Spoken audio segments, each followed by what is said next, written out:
We're grateful for all the ways you communicate. We want to learn how to communicate better with our congregations, with one another, so that our work together might be enhanced. So we give you thanks for Mike Givler and Brian Wallace, who are joining us this evening to share their insights and expertise. And we pray that you will guide us by your Spirit into the areas you would have us know and the things you would have us do. This is a time on which we're all learning many new things, it seems. So be patient with us, but show us the way in Jesus' name. Amen. Amen. Let me introduce Mike Givler. He is the communication person for the Synod of the Trinity. And I asked him some months ago if he would be willing to come to Beaver Butler and do a workshop on communication. I had heard that he was doing it very successfully in some other presbyteries. So he said he was willing, and then of course COVID, and we were planning to have it in connection with the presbytery meeting, and that can't happen now. So we're doing it by Zoom. So I'm glad you're here, and figuring that the people who are interested in communication will be here. So Mike is the Synod person, and Brian Wallace is from Pittsburgh Presbytery. Brian, what is your title? I do whatever Sheldon tells me to. That's what I joke. All right. No, but my official title is associate minister. Okay, but you do you do things with communication, or are you just known for knowing how to do it? So no, there's nothing in my job description officially, but thanks to COVID, I am the unofficial, official live stream, update your Wi-Fi, get your network in shape, and buy cameras guy. So, and I'll explain a little bit of my background and expertise. Sure, we go ahead. We get to my part. Okay, that's very fine. But I know that Brian has been helpful to pastors here in Beaver Butler Presbytery in talking about live streaming and equipment and things to do and not do, and I know that's been very helpful. So Mike asked him to come on board with him so Michael can talk about communication strategies and Brian can do the more technical part of things. So Mike, I will turn it over to you, and we welcome you to Beaver Butler, and glad that you're with us this evening. It's a pleasure. Thanks for having me. Appreciate Ron Schermerhorn and the Communication Task Force for inviting me. I had asked Brian to kind of help me. I know there's probably a lot of questions about equipment and that sort of thing, and Brian is certainly the guy to answer those questions. So the first half will be, like Judy said, more of a strategic type of thing, some ideas that I've found and seen in place. And then I'll turn it over to Brian, and he'll do more of the maybe bells and whistles type part of it. So just a little bit about me. I've been at the Synod for 6 years. I am the communications coordinator. I'm in charge of the website. Hopefully everyone gets the e-news. If not, send me an email. I'll put you on the list. That comes out every 2, 3, 4 weeks, depending on the time of the year. And everybody should be receiving those. Enjoy speaking to a lot of people around the Synod region for stories, especially this time of year, regarding what they're doing in their congregations with the COVID situation and how they're kind of coping. So just a pleasure to get to know everyone. I spoke to Peter earlier this year about what they were doing at their congregation, and have stories about that from around the region. So hopefully you're getting a chance to see those, and hopefully those stories will give you and your congregation ideas of what you can do in your congregation as well. Pick up some ideas and think, hey, that's something we can do in our neck of the woods as well, and can do that. So one thing I want to touch on before I get going here is that a lot of you know we had a technology grant available from the Synod this year. Because of the COVID situation, we're no longer handing those out right now. But just so you know some numbers, we gave out a total of 53 technology grants, over $47,000 total for that. In Beaver Butler alone, we gave out 12. So 12 different congregations in Beaver Butler received the Synod's technology grant, and it was close to $10,000. $9,700 is the total for those congregations. So they were one-time grants for $500. We did give up to 1,000 if the congregation was able to match the second $500 of that. So we're happy and proud to do that. And we know that a lot of that money is going towards equipment and that sort of thing in this time of COVID. So again, 12 congregations in Beaver Butler have received our technology grants, or will be receiving the grant if they haven't already. And again, we're proud to partner with the congregations in Beaver Butler to help with that. So without further ado, I will share my screen.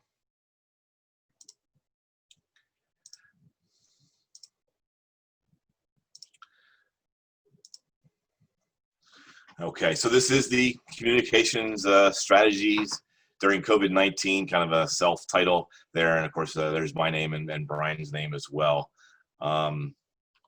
So we have something called an OWL, and it's a 360-degree camera in the Synod office, and it allows you to kind of stick it in the middle of a table if you've got a room full of people. Of course, this is kind of pre-COVID, if you will. But we call our OWL Archimedes, and it's a great tool we've had for a couple years. Some of you may be familiar with it, maybe even have one, and we really love it. It does a little hoot owl thing. You can see the resemblance to an owl there. The reason I have the owl showing today is because Owl Labs in the last year or more has really grown, and their owl product has really hit the market well, and they're doing well with that product.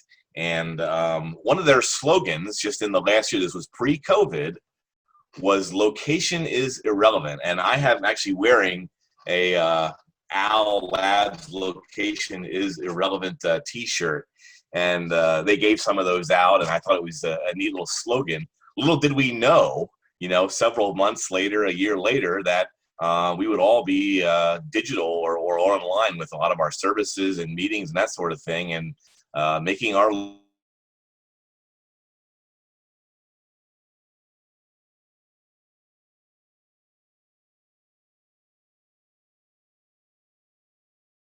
if you will, and came up with that slogan. I thought that was very fitting for tonight.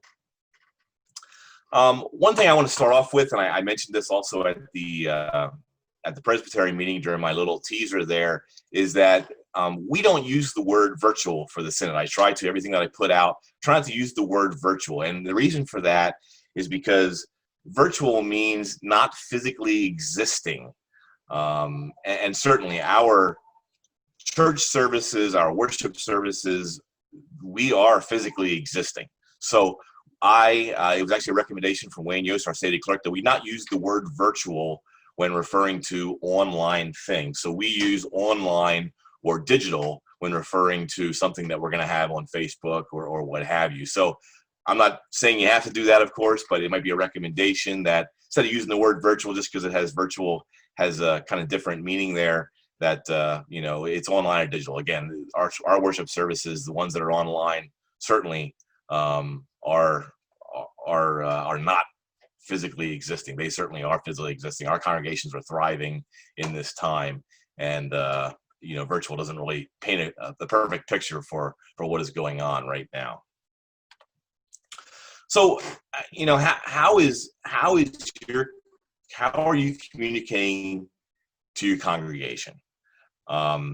That's one question right now I think that a lot of people have. We had Bruce Reyes Chow, who was a pastor of a church in California, a well-known person within the Presbyterian Church USA, and he recommended, we had him on for a webinar a couple months ago, hopefully some of you were part of that, and he had a recommendation. He says that we should change the language that no longer centers on the physical space. And what he means by that is, if you have some sort of online service and then you say, well, when we get back together, sure, we're all going to be back together in a church at some point. I truly believe that. I'm not sure when it's going to be. I'm not even going to try and guess when that's going to be. But I think at some point, we're going to be able to go back and be a church like we were several years ago. I think there's still going to be an online presence.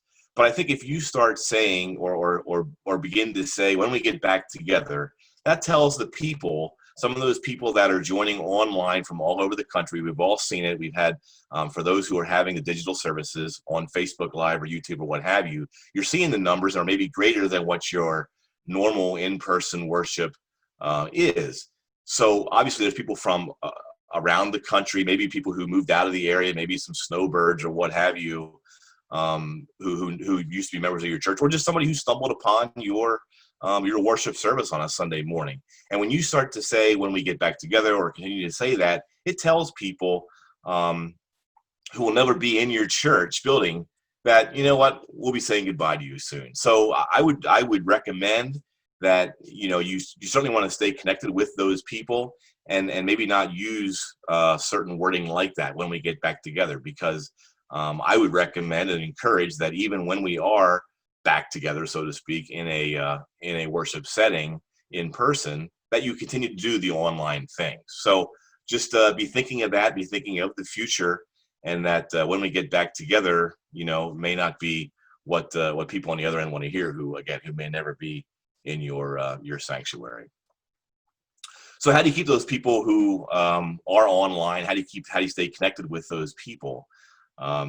Many worship services, like I said, if you see increased numbers, how do you stay connected with some of those newbies, if you will, that you may never see in your church building, but maybe you're out in California and enjoy what they're hearing and seeing, and tune in on a regular basis. So I think, again, like I said, continue your online presence, continue with the daily devotions, continue with the weekly Bible studies if you have those, and if you don't have those, maybe start those up. Keep people engaged. I think that's the key to keeping those people online. Maybe some sort of Sunday night rotating music, if you will, that's online. Maybe you've got a youth group that somebody plays the cello, somebody plays the clarinet, somebody plays the violin, somebody plays the flute. Maybe you can kind of have a rotating Sunday night music type of thing. Would be one way to kind of get that out there. Maybe there's a prayer that you post or record on a regular basis, or just simply the reading of scripture. There's many things you can do to kind of keep those people engaged, not only your regular people, but also those people who are from around the country and tuning in. Obviously, where are you seeing the big hits? Like I said, on Facebook, certainly you can see the likes and the shares and that sort of thing. And maybe some of the things you do are getting bigger numbers and bigger hits, bigger viewership, if you will, than others. Well, those are the things you certainly want to, you want to continue. That's not rocket science there. That's pretty simple. So videos and scriptures and then things like that, you want to keep doing things like that. Of course, you certainly want to keep your regular worshipers connected as well. Those are your heart and soul of your congregations, your regular attenders. Those are the ones, obviously, you want to minister to as well. Certainly, the people outside are important, of course. But as your regular attenders, you certainly want to continue to stay connected with them.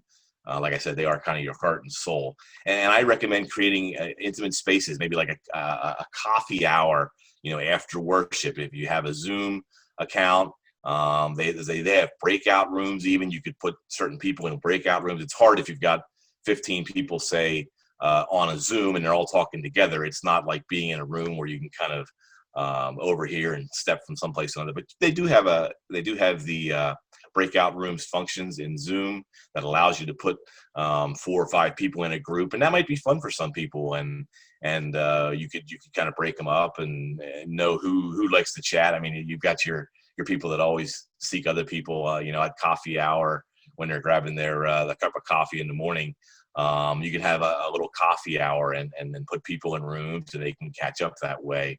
Might be one way to keep people engaged. Bible studies, of course, are popular, that you can do maybe a weeknight sort of Bible study and have something like that available for your regular attenders. And of course, they would certainly be available for those who don't attend, who may be out of the area. And again, just show that you're not bound by physical space by having these coffee hours and these Bible studies that 6-8 months ago were only held in the church building. You are showing that you're not bound by physical space, that you are open and available to everyone that joins your worship service. One hint is to kind of keep those interactions maybe the same length. Don't have a coffee hour that one day is maybe 15 minutes and the next day is 45 minutes, or the next week's 45 minutes. Trying to keep those interactions about the same length, I think, is important.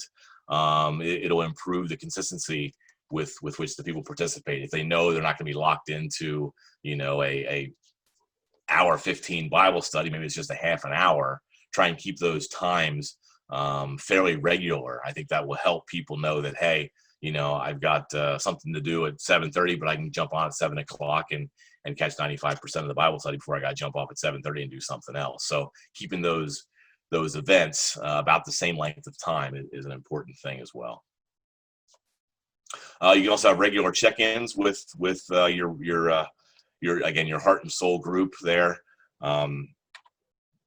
Just a general check-in to see how they're doing. It could be a phone call, it could be an email, what have you. But people like to know that the church is. Some people, again, everybody has a different opinion on the COVID situation. Some are ready to get back to church as soon as you're open.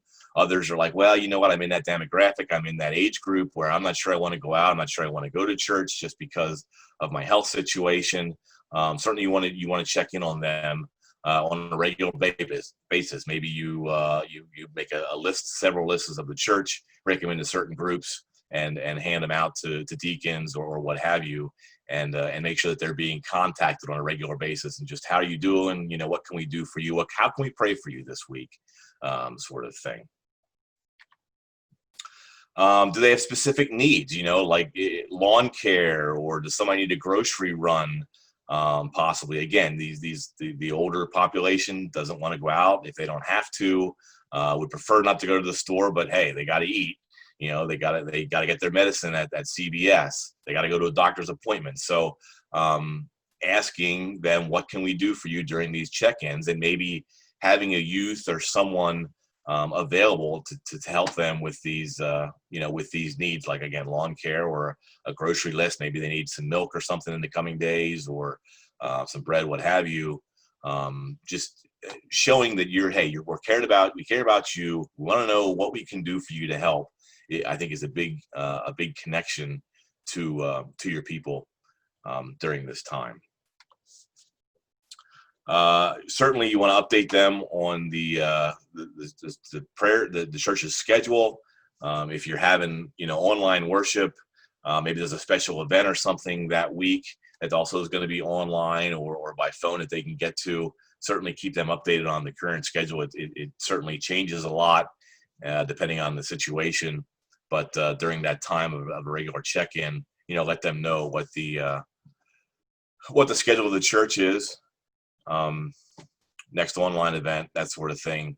And even the guidelines for in-person worship. Maybe your guidelines will change. Maybe now it's, well, we're doing every other row, and let them know that, hey, we're here as a congregation for you. We understand your safety is important, of course, and here's what we're doing on our end to make sure that people who do attend in-person worship, if you're going that route, that here's what we're doing for you to make sure that you're as safe as can be. Maybe it's staggered worship times. Maybe it's I don't know, one way in, one way out. Every church has certain different things depending on their building.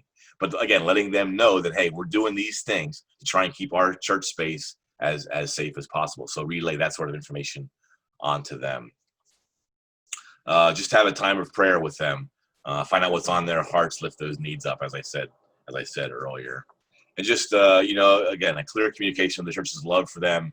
That you're caring for them, that you're praying for them and their loved ones as well. So what about the youth? Of course, September is normally when Sunday school and things like that come back into the fold. And if there's churches that are planning to do in person, what's that going to look like? So how do you do Sunday school? That's the $1 million question. So I've read some places that maybe some congregations are doing just a once a month kind of in-person type of thing. Kind of like a one-room schoolhouse approach, if you will, so that you would almost have all of the age groups kind of in one room, possibly. People probably aren't going to come back. I'm sure numbers are down as far as in-person is concerned. And maybe you only would have, 2 or 3 middle school youth and maybe 2 or 3 high school youth. Well, it's hard to have a Sunday school with just 2 or 3 kids there. It's an awkward situation. And so maybe you do a one-room schoolhouse approach where you have everywhere from your 5th graders to 12th graders in one area. Social distancing, of course, given the 6 feet and the mask and the whole thing. But if you're planning to have some sort of in-service Sunday school, maybe figure, hey, if we're not going to have the numbers, how do we do this? So again, maybe a one-room schoolhouse approach is the way to go. I read somewhere else that another church is doing like a curbside pickup. So if there's families who don't want to come to church for the Sunday school, maybe you provide some sort of bag of materials that can be picked up. They don't have to come into the church building. They kind of do a curbside pickup that has activities for the kids that they can do throughout the week. Maybe you have a Sunday evening Zoom led by a Sunday school teacher, which would, again, allow people to tune in from home if A, your church doesn't have in person, or B, they just don't want to attend in person. You have a Sunday school evening, again, a Sunday evening Zoom led by a Sunday school teacher. Then they can get their Sunday school, fixed for that week. There is a resource called Lifeway Kids at Home. And I know back when COVID, back in March and April, this was actually a free thing that they were doing. I'm not sure if it's still free. You can check it out. But Lifeway Kids at Home is a resource. If you just Google that, you'll be able to find it. It's a family Bible study for churches that have postponed their services. It's at-home resources that allow churches to equip families to watch weekly kids' Bible stories at home, so they can view again the Bible stories at home, and they're really well done. They have also weekly activity pages you can download, conversation guides, series of videos to watch and discuss. So it's a good resource. Again, I'm not sure of the cost. It was free. I did go on there earlier today, and I didn't really get a sense. I think there might be a charge, but I think it's pretty minimal. And especially if you do it as a church and can share it that way, it might be a good resource. That's one way that you can stay connected with the youth. How do you keep the kids connected? So I talked about the church being connected with the kids, but what about the kids themselves? How do they stay connected with some of the other kids? Maybe have some of the older kids call the younger ones on a video chat. I'm sure, some of these kids, there may not be sports in the fall. We're not sure what's going to happen with that. They may be at home, some of the younger ones, the older ones, looking for something to do. So maybe set up some sort of phone tree or some sort of video tree, I guess, for lack of better term, where the older kids would call the younger kids and maybe just chat a little bit and ask them how their day's going, and just a way to kind of keep some energy, in that youth group. Maybe a homework tutor thread where, again, some of the older ones help the younger ones with their math or their reading or their spelling or what have you. Surely there's a grown-up in the congregation who understands, the kids' homework. Maybe someone who's bored, that sort of thing. So maybe you can do something like that where you can have the older kids get a hold of the younger kids and help them with their homework. Maybe have some older members listen to their children, to some of the children do instrument practicing. I know I had a daughter who does cello. She's in her room practicing all the time. My mom and dad would come down just to hear her practice. They loved it. Now, of course, it was grandparents, but I'm sure there's older people in your congregation who would love to hear the youth practicing their instrument. And of course, the kids, it gives them an audience to practice to, and it's a way to connect, again, especially that older generation with the younger generation. I think the younger kids and the older kids would both really enjoy something like that. It's something I read online. Sounds like a great idea to me. Maybe you could do some science experiments, especially if a member in the congregation, can explain. If you have somebody who's maybe an ex-science teacher or just enjoys the science, they can do an experiment or something over a video, some sort of volcano, or you put the Mentos in the soda and have it explode, what have you, make a mess everywhere. But so there's probably people in your congregation who would be into that. And, kids always love making a mess. So there's another way that maybe you can connect those different age groups. Phone calls, it would certainly be another way. You can create a list of people who enjoy, the phone calls from the younger members of the congregation.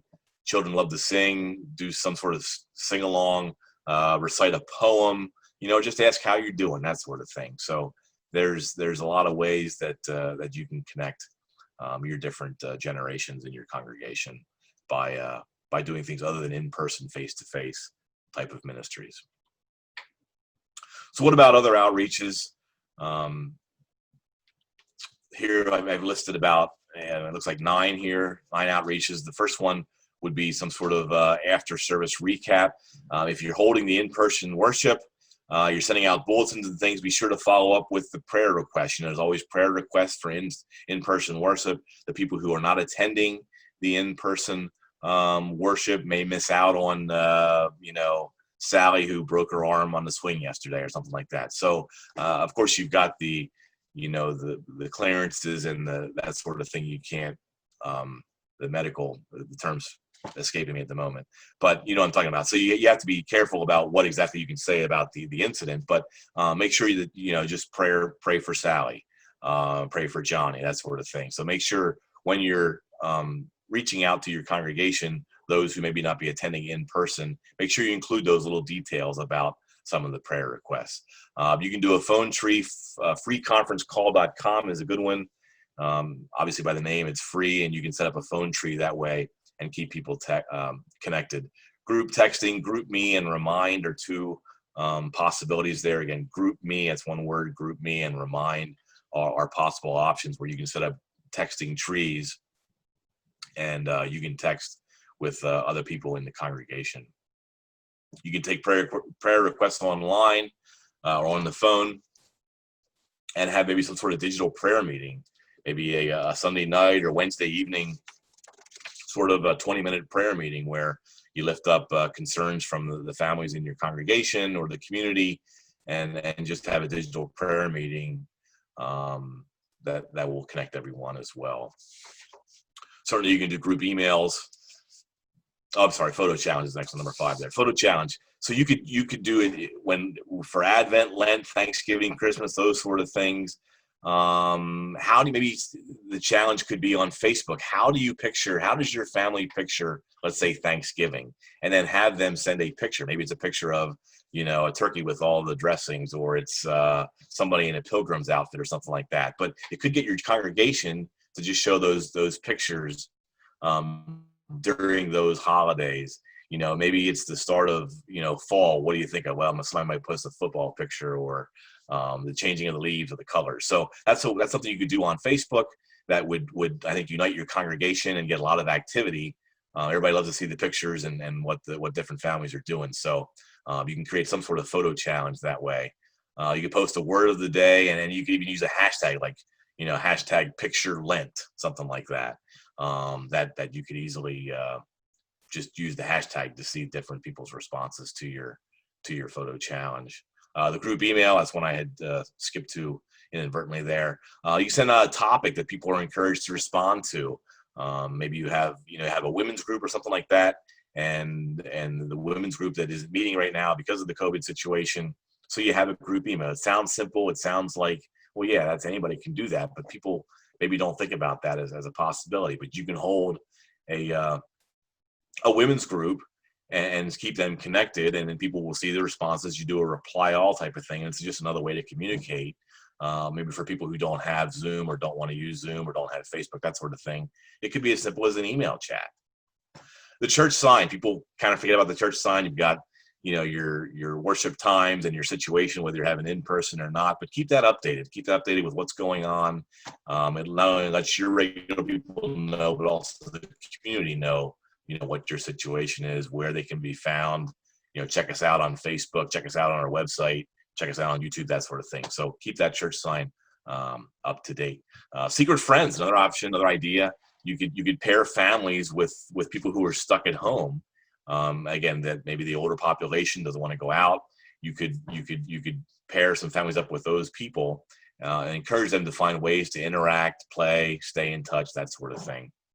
Just kind of more of the same there. And a story time, maybe a chapter a day during a rest time for children if they're home from school, or a bedtime story with a Christian ed director, maybe something that's online like that. Find adults stuck at home who love to read. Again, you've got the adults maybe who are an ex-science teacher or want to hear music. Well, they could also maybe read a bedtime story or an evening story or something that you could share with some of your youth. Again, it could be done on Facebook Live or through Zoom, just recording a video and upload to a private group. So there's some good options there for for that. Specialized Facebook groups. This keeps things more private. You can only invite it. You are allowed to only invite in the people that you want to see some of the Facebook stuff. So you can do like a pastors group, if you will.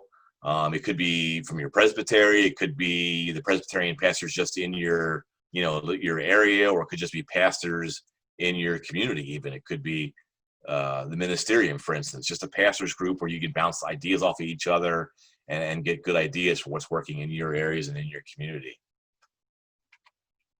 You could do a church leadership, certainly a Facebook group in your own church, the pastor, the clerk of session, the moderator, that sort of thing. Again, something closed that people can kind of bounce ideas off of in a Facebook group, and then you can kind of look at it as you're available to do that. You could have one for Sunday school teachers as well. Again, bouncing ideas off each other's. What do we do this Sunday? I hear so-and-so's out of town. We're only going to have 2 people in. Can we combine our class with you, or something like that? So those specialized Facebook groups can be a great tool. You can also have one for the youth, that they can interact with each other through Facebook. I know they use a lot of other Twitters and Instagram and stuff like that, but a Facebook group is also an option for them to kind of connect that way. So one thing that I know I've seen in the Presbytery of Donegal and some other places is that they have set up a schedule where they've allowed their pastors, giving the opportunity for pastors to create a worship service that can be shared with other services. So if you're doing an online service, so to speak, and you're not coming back to church, or maybe you're in church now, but in the fall, things get worse, like is being predicted possibly, and all of a sudden we're all back to online again.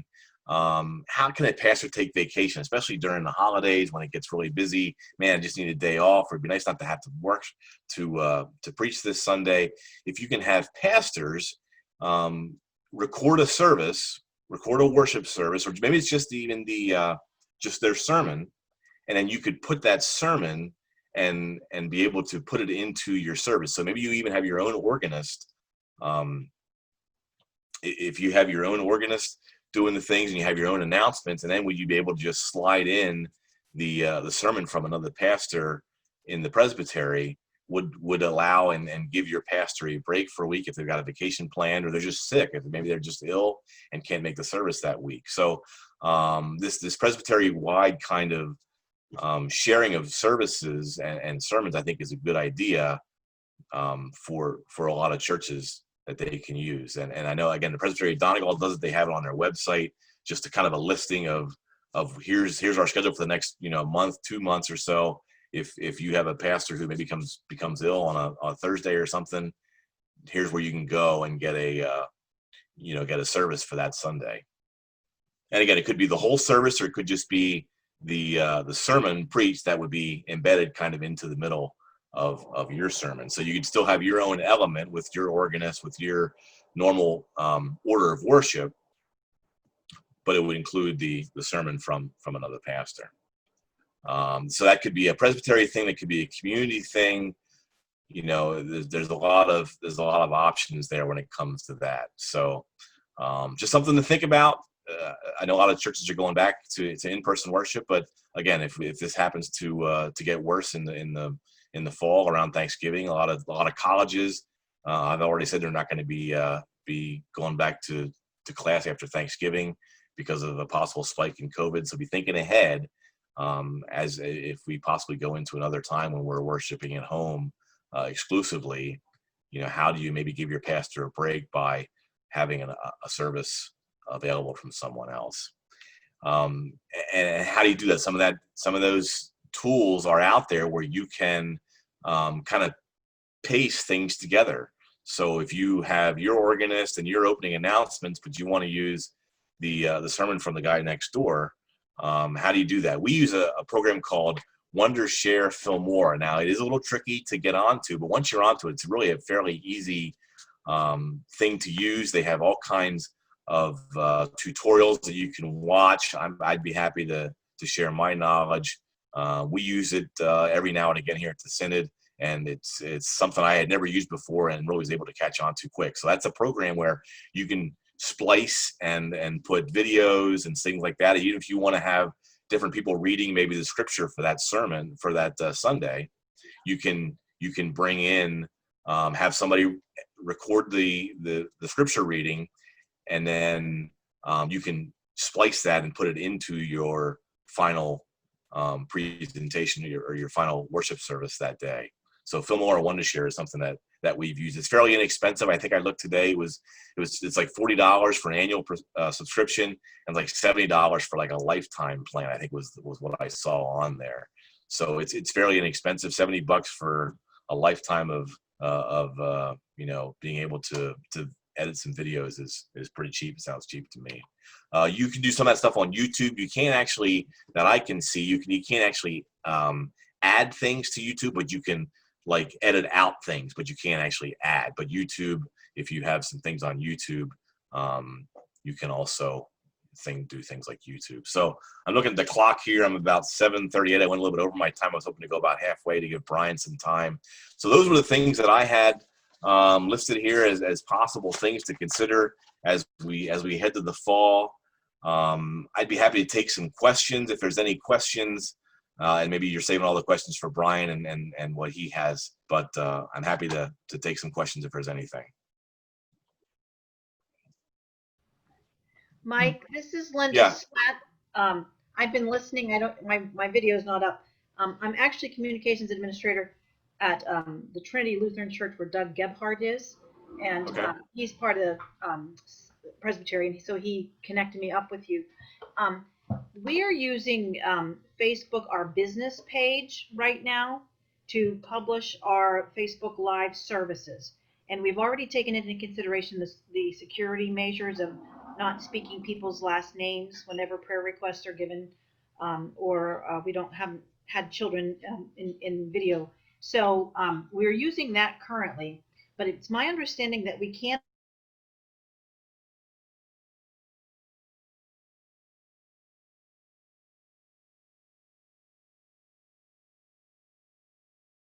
group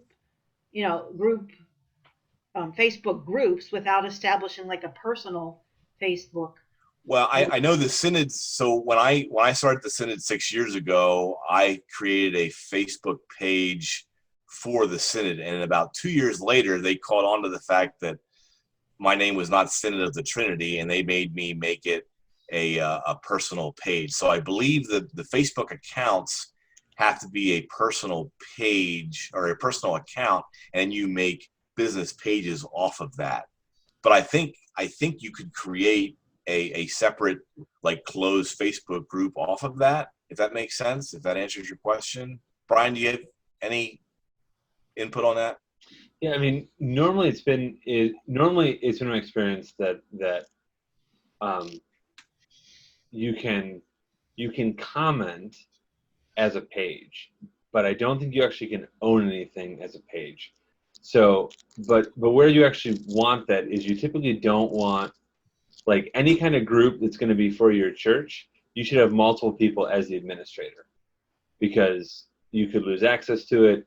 The person could get locked out of their Facebook account. I mean, there's a lot of things that could happen. So you can have an official account or an officially closed group, but to my knowledge, it would need to be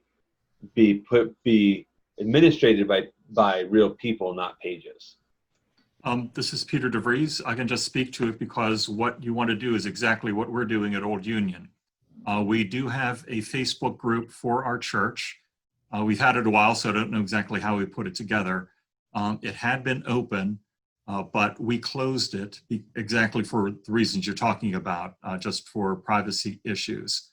The reason why we went with Facebook initially is because that means that the people who are at home are able to post comments and post prayer requests, which then we are able to share during worship. So that keeps them part of it with us. But yes, we do have a closed Facebook group for our church. But I guess Mike, I think you touched on it the most. I was told by our tech team that it's reverse, in that the trunk of the overarching, the personal page versus the business page, that the two really aren't connected. And so the business one only can have administrators and can't have groups. But Peter, I'm hearing you say that as administrators, you can have groups, which means it's on the business page versus a personal church page. Yeah, I'm not exactly sure the connection between our business page and the group, but I do know we can have multiple administrators in our group. Yeah, okay, that tells me it's likely the business page then. Okay, well, I won't take up everybody else's time, but I just was curious as to what the structure was for the group, Facebook groups, where they were coming out of. So, okay, thank you. Anyone else? Well, I'm happy to have Brian Wallace join me here for this presentation. Again, I'm sure a lot of you have questions about, you know, sound and cameras and video and that sort of thing. And Brian is certainly our expert in the region. He did a webinar for us that is available on the Synod website. It was called Live Streaming for the Long Haul. And if you even just go onto the Synod website and put in his name, Brian Wallace, you'll be able to get to that. So it's kind of a longer version, I think, of what he's going to give us here.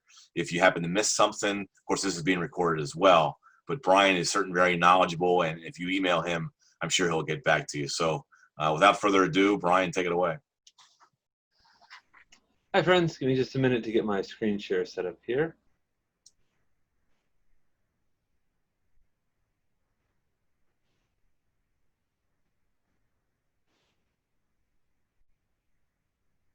Okay. So as Mike said, I did a full-length webinar. It was like an hour and a half, and I want to give you the Reader's Digest version tonight. The other thing that, the other benefit is that I've been at this a little bit longer and done some more research. So some of the advice I gave last time around I've cut out because I'm not sure it's such good advice anymore. So just a little bit of background on me and kind of why I ended up doing what I'm doing now. My undergraduate degree is actually in physics and computer science. And physics is the art of light and optics, and computer science is the art of how we take digital information and process it, which is exactly what video ends up being. And then in 2012, I started a company called PittsburghLenses.com that was a camera rental company.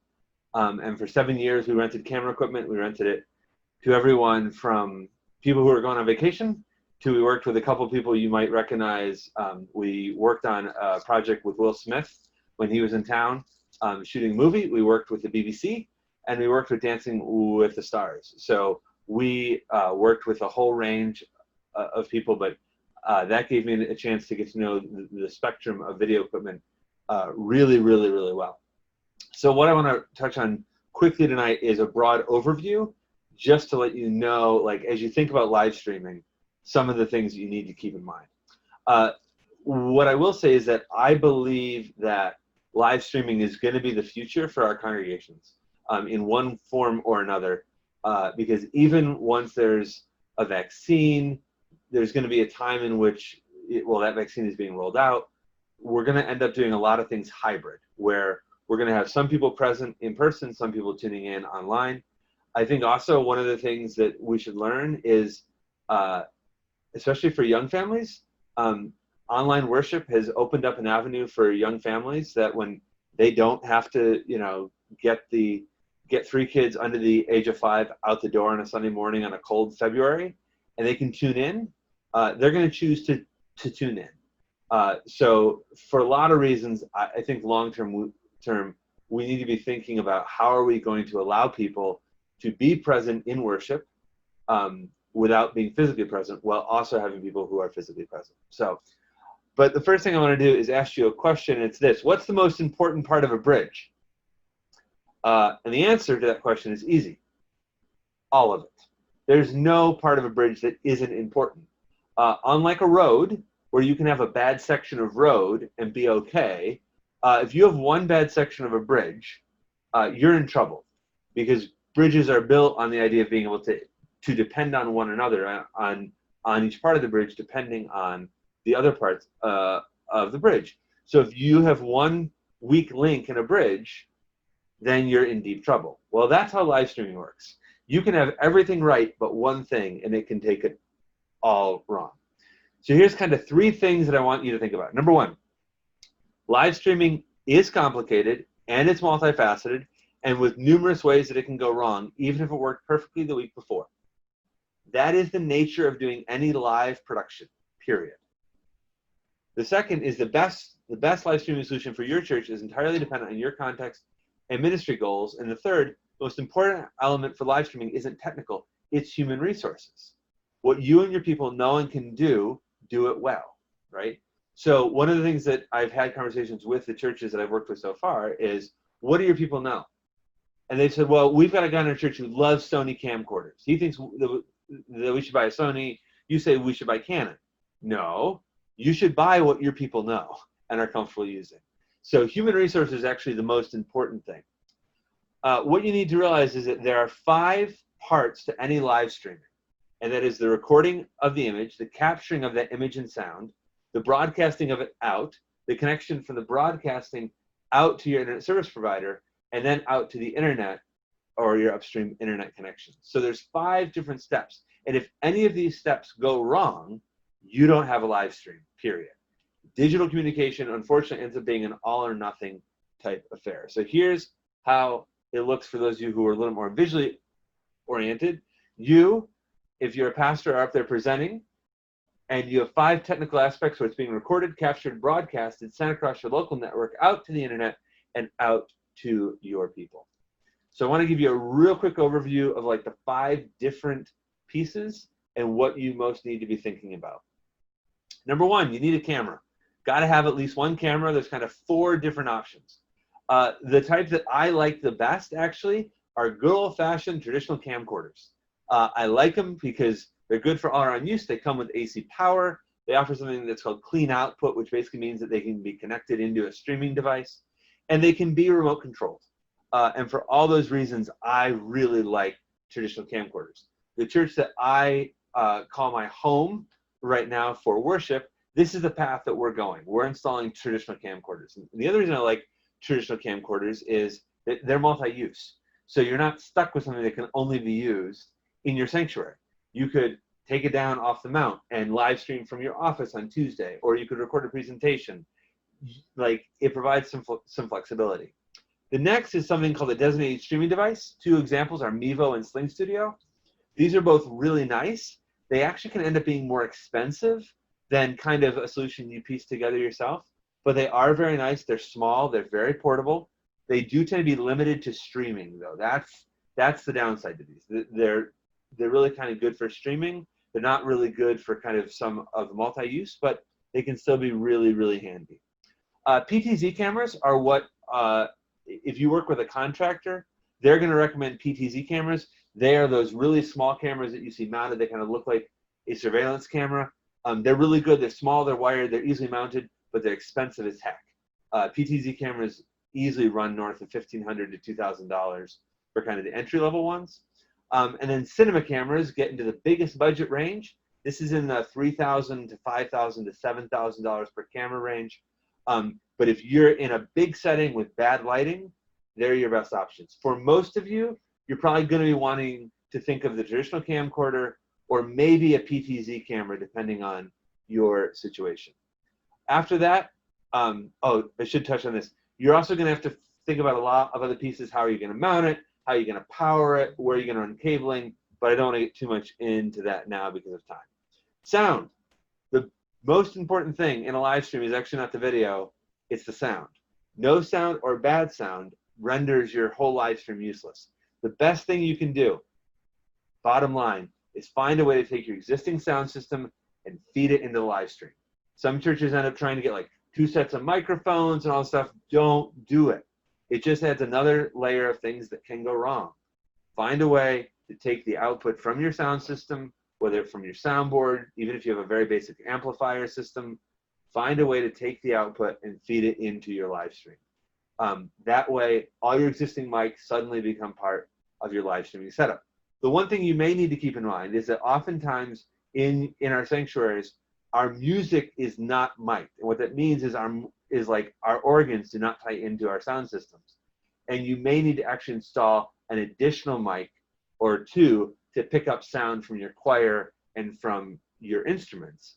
But that's easier than running a whole separate system to try and pick up things for live streaming. Next you need to do is to take the video and the audio and capture it into your computer. And there's basically two things that I recommend, and this is it. And these are the only two things. If you have a single camera, AverMedia Live Gamer Series works great. They're small, they're compact. Believe it or not, I carry one in my backpack these days because when I go to visit churches, oftentimes there's a live streaming issue. I can plug this in. If you're going to do multiple cameras, the Blackmagic ATEM Mini series is the best. These are the best two products on the market. I've used them both.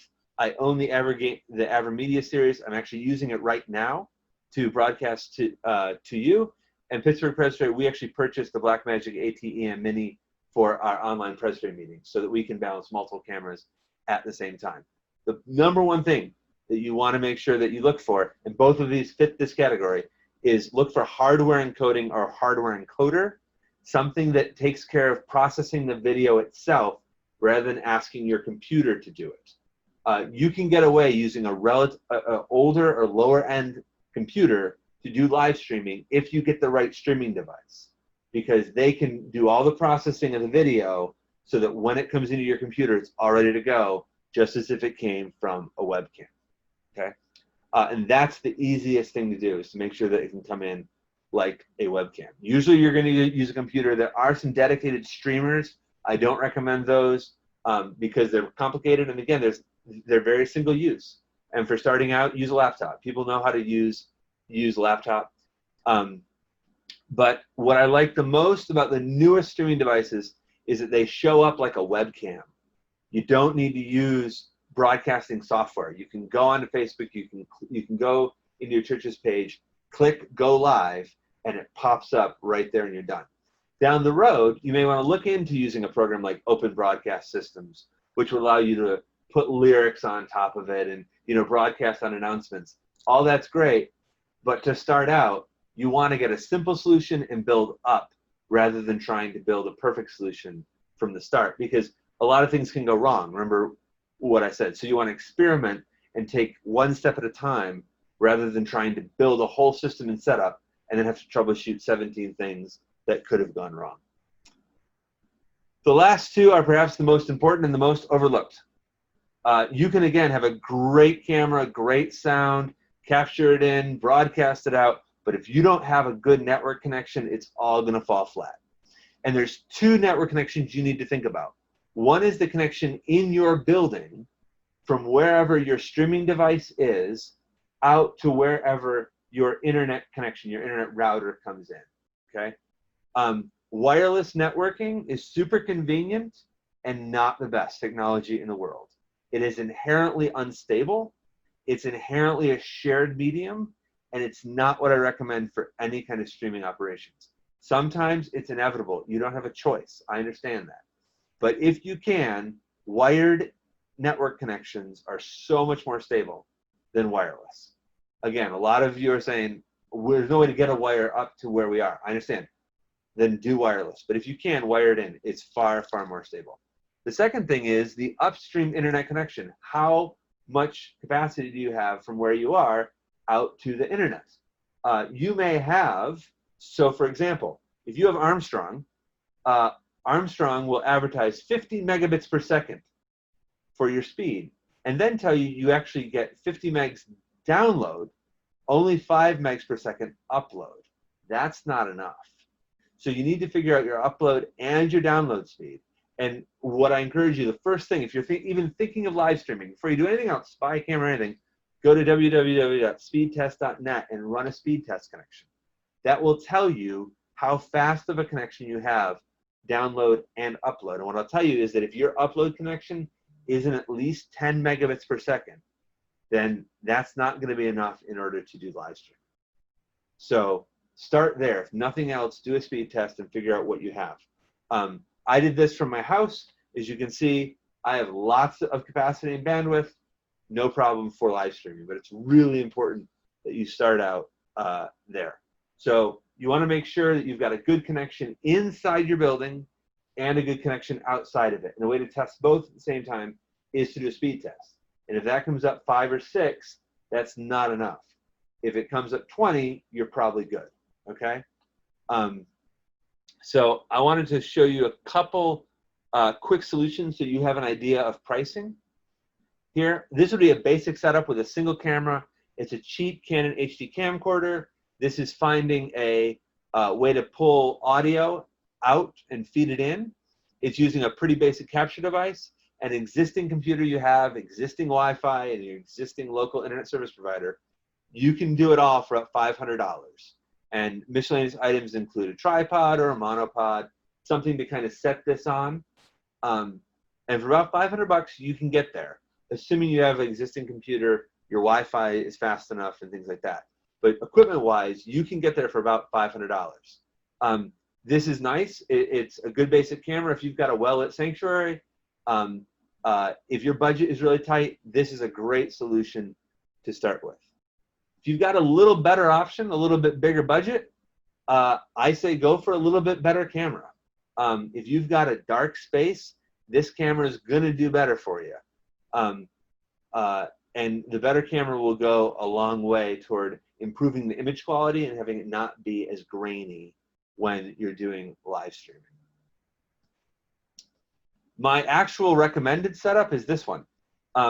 This is 3 cameras, switcher, existing computer, Wi-Fi, and local internet service provider. Why do I like this? Well, I like this because if you have 3 cameras, think about it this way. You could do pulpit, lectern, and the whole front of your sanctuary. And then instead of trying to like zoom in and out, you can have a person back there pushing a button that says, oh, pulpit, wide view, and lectern, right? And it's simple to switch between those 3 sources so that way you don't have to be trying to zoom in and zoom out and have someone actually operate it. In some cases, churches have actually just told their sound person, hey, just push these buttons if you have a sound person. But this is actually in some ways an easier solution than a single camera solution because you just get to set it and forget it. Again, the church that I call home, this is the path that we're going. We're going multiple fixed cameras so that we're just switching between views. Last but not least, Mevo. I talked about Mevo a little bit. It's a little higher end. It's a little bit more expensive as a Sling Studio. A little bit easier to set up though because it's kind of all in one, but can easily run into the $1,000, $2,000, $3,000 range. And last but not least, there are companies that do this for a living. And if you've got the money, they will come in and they will wire your whole place for it. They will buy all your equipment and they will set you all up. And if you can afford it, do that. But mind you, as soon as you bring in a contractor, it's going to amplify your costs a great, great deal. What it comes back to is what resources do you have? If you've got human resources to kind of piece something together that's more affordable, that's probably going to be a better option than bringing in a local contractor. So last but not least, I already talked about this, but context is everything. What you have, what your goals are. If there's one thing you do to start, it's analyze that upstream internet connection and make sure you can even do this as a possibility. And finally, find out what your people know. If you've got people who are really comfortable with a certain brand or a certain type of technology, do that. And it's stereotypical, but grab your favorite millennial. I've noticed in our churches, the churches that had a millennial on staff navigated this transition a whole lot better than those that didn't. And this may be an opportunity to empower. Mind you, I didn't say enslave. I said empower people who are just more comfortable and more adept with this type of stuff. Last thing I want to talk about is good sources to buy from. I recommend 4, Amazon, of course.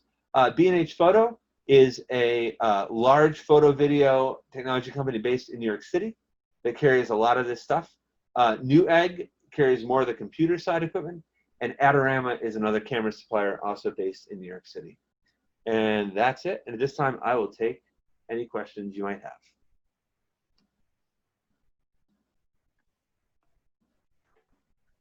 Okay. I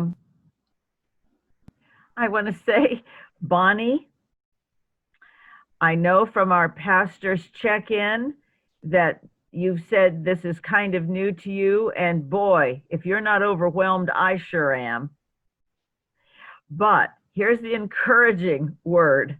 I mean, I'm completely overwhelmed. However, I have an administrative assistant who's 35, and she will understand all of this stuff. So I think we need to find someone in our congregations who might know something about it. And then the other thing, Brian, I was so glad when you said, if all else fails, hire a company and have them do it for you. And that's a good use for memorial money. Yes, absolutely. If Keep you can that hire in it done, mind. do it. If you can hire it done, do it. Like, Yeah. as long as you have the human resources to operate it week to week, hire it done and hire it done right. Because a lot churches are sitting on a lot of memorial gift money, and this would be a very appropriate use for it to be able to live stream. So, Right. Bonnie, I'm figuring, phew, that could help us out a bit, huh? Okay. Other questions or comments? And that was the light speed drive through on this topic. I know it was fast, but I wanted to kind of give you the broad picture. I want to ask Peter. Peter, I know you've been into live streaming probably as long as anyone in our presbytery. Does this resonate? Do you use, I mean, a lot of these companies and terms and cameras and things, is that where you are, or what's your situation? Well, I don't know how long I've been doing it more than anyone else. I never even heard of Facebook Live until about 18 hours before our first live stream service. No, but I understood most of what you said, Brian. We are using Facebook Live. We did get the first week we just used a cell phone. Then we did get a camera from Amazon. It wasn't one of the brands that you said. It's more off-brand. But what we did do is we got a good microphone to go into that camera, because like you said, the audio is more important than the video. Yep. So we just plug that into a laptop, a Facebook Live. A month or two ago, we started going with OBS software, which that's going beyond what I personally was involved in, but we do have a 40-something person who has learned how to do that. Yep. And what's nice for what she's able to do with that is in-person worship, we project the words up onto the screen for the hymns, Bible readings, things like that. And she is able to, oops, sorry about that. She's able to flip back and forth between the camera feed and the PowerPoint slide in order to get that up.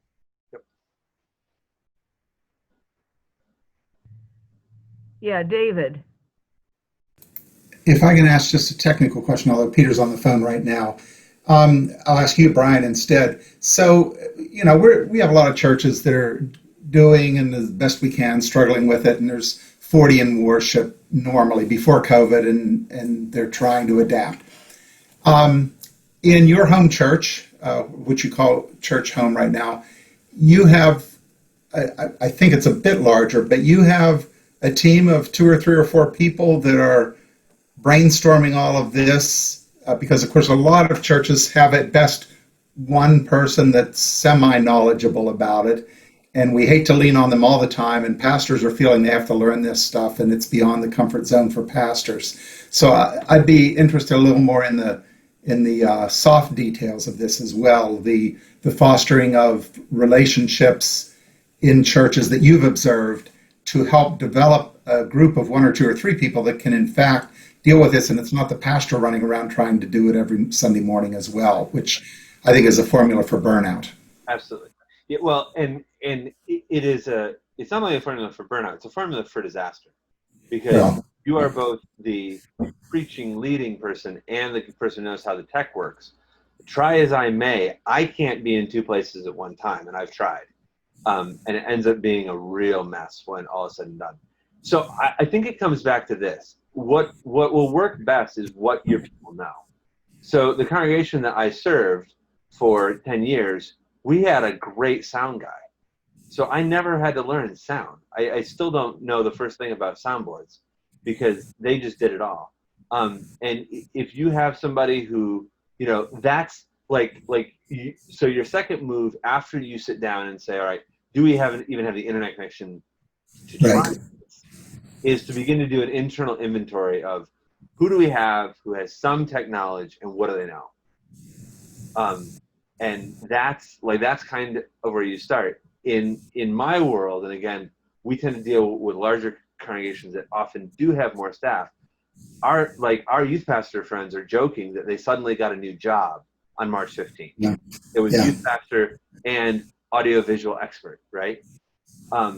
But in the case that I'm talking about, where I'm helping out, that's exactly what happened. Where the youth pastor and I are like, okay, we'll figure it out. But the key is, and David, you're right, is you've got to make sure you've got some kind of sustainable system with people who can make sure it's working even if you're not there. Yeah. And the honest truth is that if live streaming is going to end up stressing you out more than empowering ministry, then you probably shouldn't do it, because so many things can go wrong. And that's somewhat the fundamental question: is it worth live streaming, or are you better off recording and uploading? Because recording and uploading, the margin for error is so much larger, right? Camera, record worship on Sunday morning, upload it, and be done. It may not have the same effect, but it may be easier. Yeah. Good point. Like when I first did this presentation, I said the best thing you can do is decide not to live stream, because it saves you so much hassle. But I think it's a reality. Yeah. Good. That raises important issues. Good. Thank you. Thank you. Others? Ron, let me ask. Oh, go ahead. Now I'll get to Ron. Mike. Brian, how do you increase your upload speed? I know I've run a test here at home, and my download speed isn't bad. My upload speed is atrocious. How do you increase that? So there's really two ways. If your download speed is good, it means that your internal bandwidth is not the problem. But it also means a call to your internet service provider. So Comcast, Armstrong,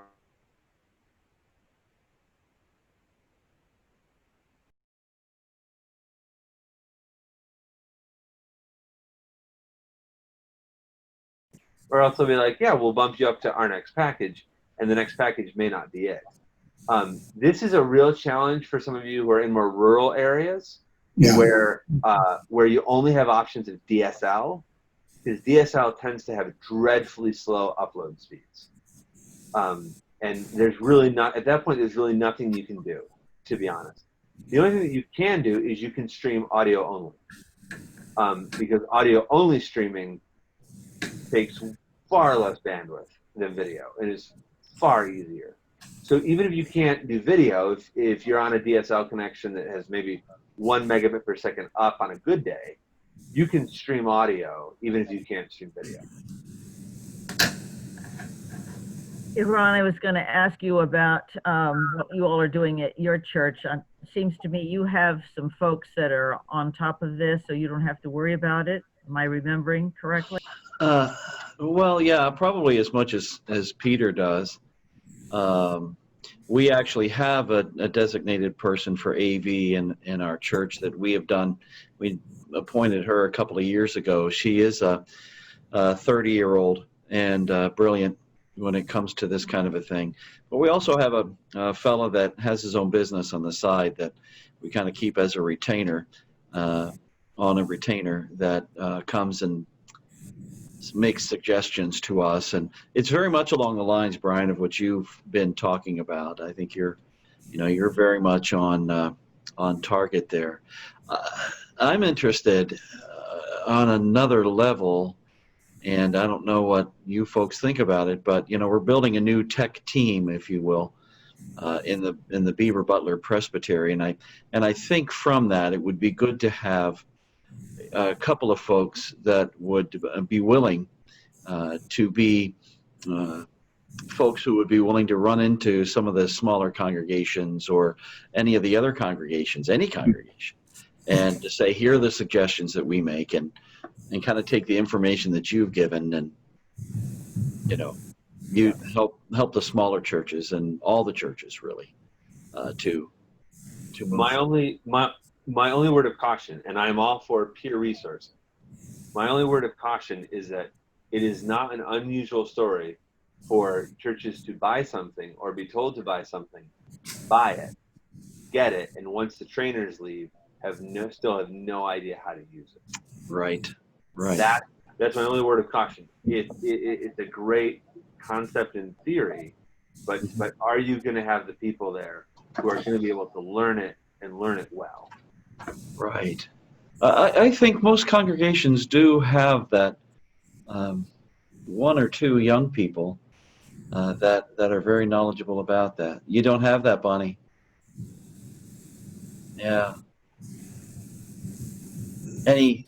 In fact, that's that's kind of one of my questions is, really very, very few folks under 50, honestly. So that was going to be my next question.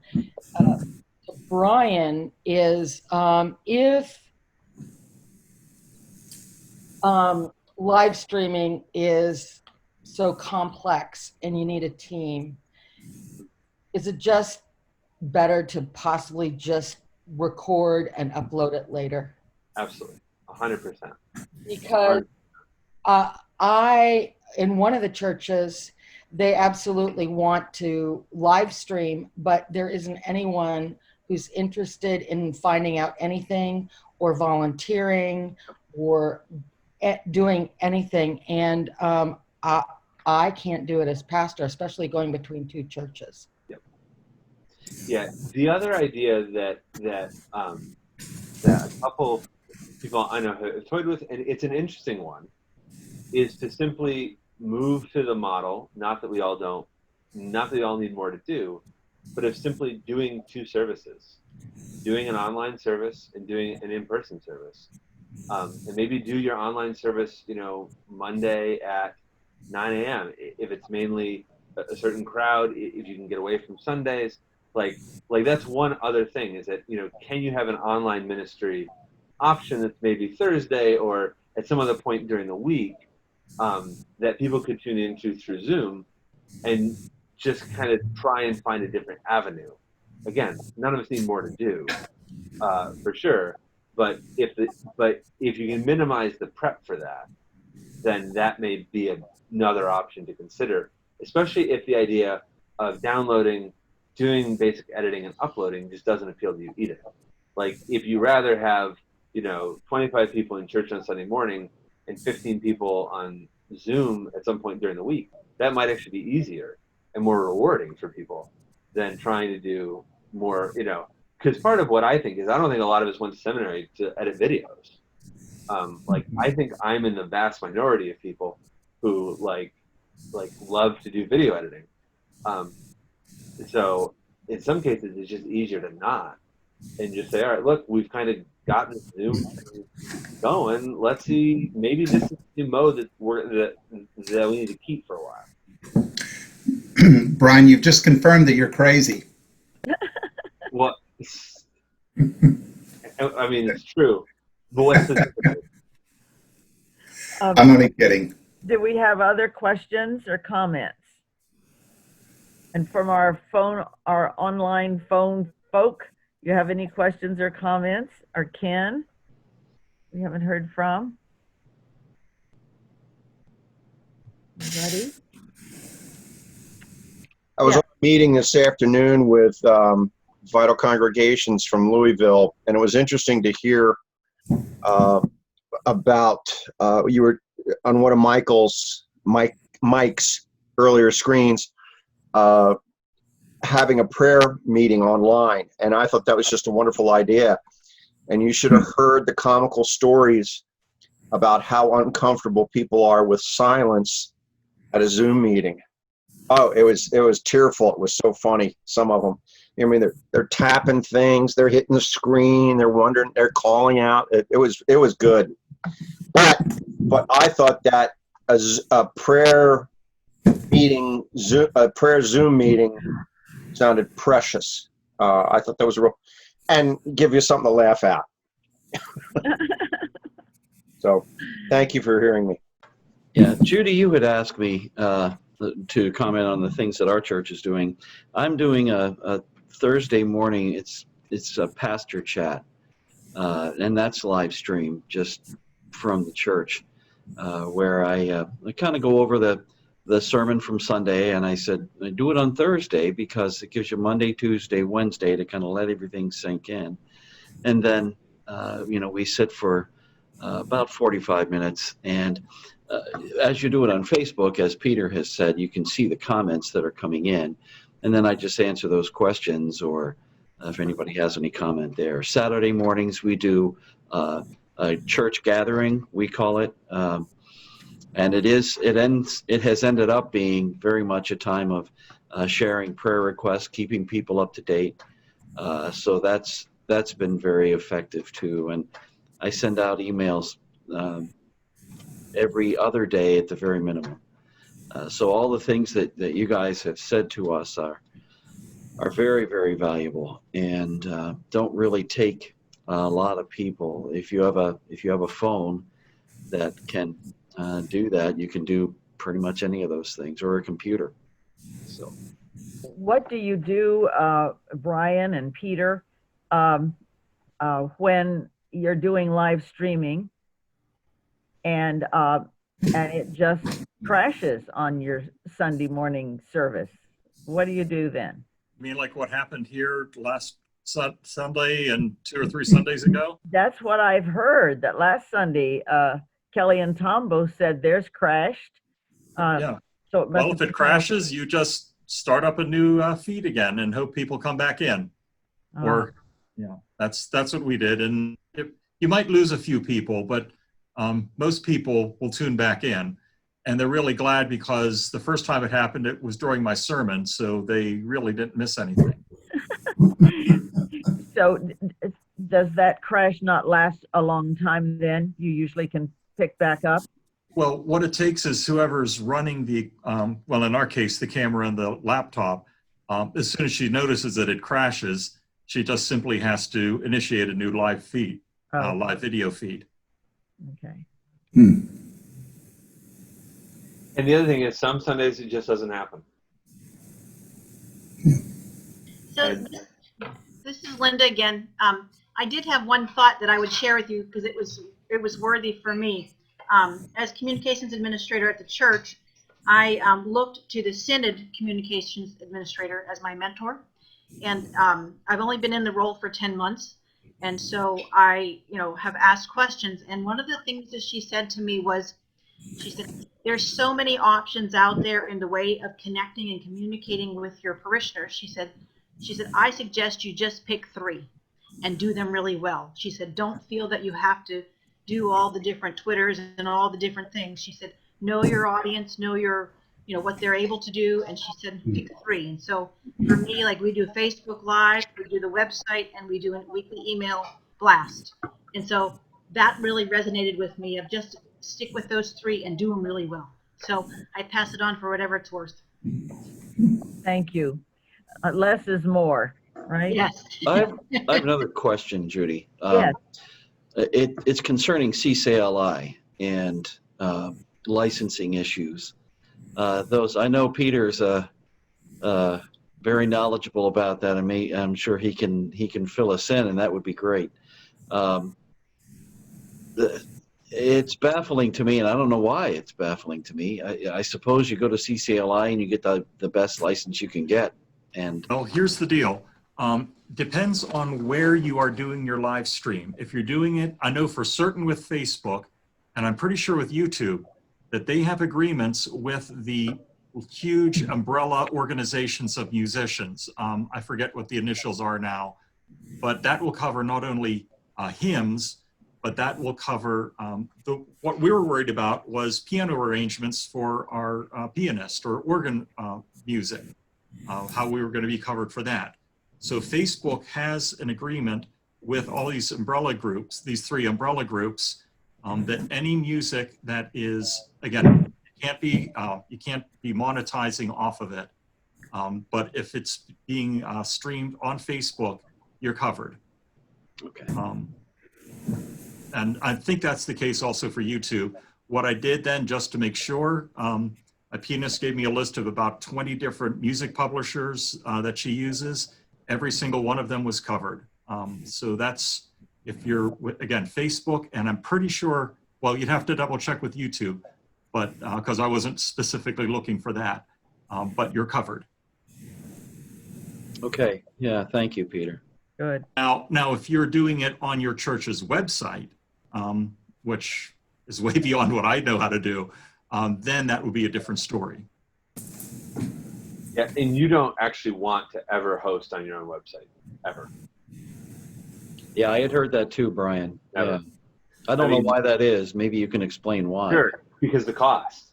So if, I mean, that's to give you a bad analogy, that's akin to rebuilding your transmission yourself versus letting somebody else do it for you.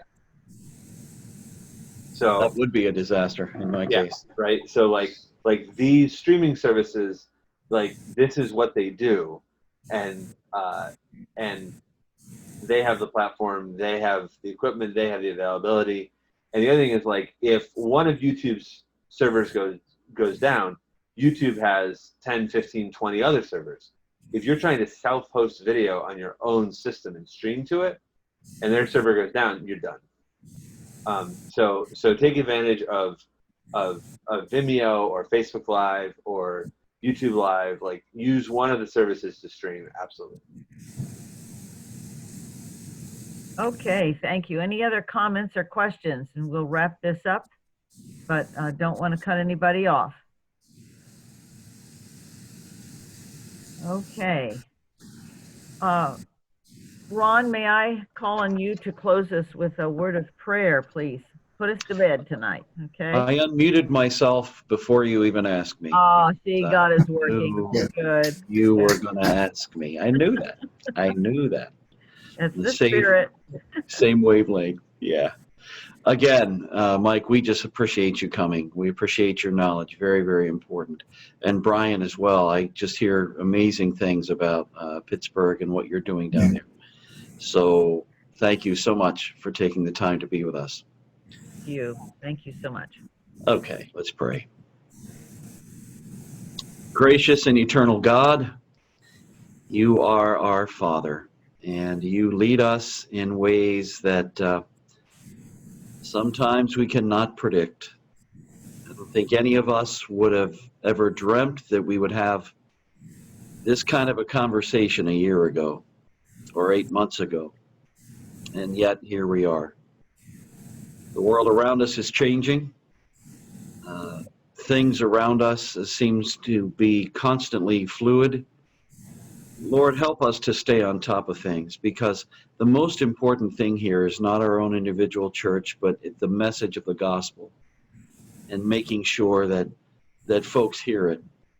We understand, Lord, now that the church is far more than just a group of people who meet in a building once a week, but it is a vast network of people who are so interested in hearing the gospel and hearing the word.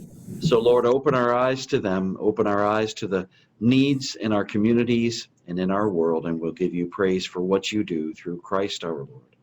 Amen. Amen. Very much. Thank you all for being here.